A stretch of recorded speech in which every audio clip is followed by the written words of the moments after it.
Hello friends, आज की खबरों में बात करते हैं कि 37 के सूत्र पर चलेगा सपा का मिशन 300। अखिलेश यादव ने बनाया यह प्लान और यूपी में भाजपा की बढ़ेगी टेंशन।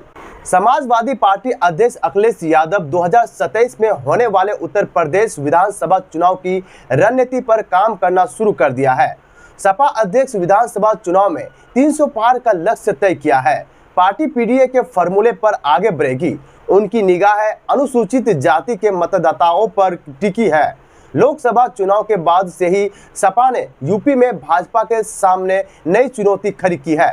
पीडीए के सूत्रों पर आगे बढ़ेगी सपा।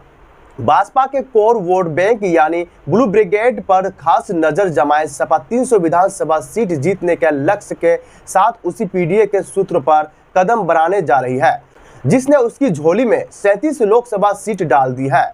वर्तमान में सपा के पास उत्तर प्रदेश की 105 विधानसभा सीटें हैं, जबकि भाजपा के पास 251 विधायक हैं। 2 बार से लगातार विधानसभा जीत रही भाजपा के सामने अब तक सपा काफी कमजोर नजर आ रही थी, लेकिन इस बार के लोकसभा चुनाव के परिणाम ने परिस्थितियां बदल दी है। यह भाजपा के लिए चिंतित का विषय है कि 2014 के लोकसभा चुनाव के बाद से उसकी और तेजी से बढ़ता आया अनुसूचित जाति का मतदान अब इस बार दोराहे पर खड़ा नजर आया। आखिर काम आई अखिलेश यादव की बिसात। सबसे बड़ी सफलता सपा प्रमुख अखिलेश यादव की सटीक जातीय समीकरण समझते हुए बिछाई गई बिसात की है। भाजपा से सपा में आकर इस बार लोकसभा के लिए निर्वाचित हुए एक वरिष्ठ ओबीसी नेता का मानना है कि 2019 में भाजपा से गठबंधन का लाभ सपा को सीटों के लिहाज से बेशक नहीं हुआ हो, लेकिन साथ काम करने से अखिलेश इस वर्ग के नेताओं कार्यकर्ताओं के बीच अपनी विश्वसनीयता बनाने से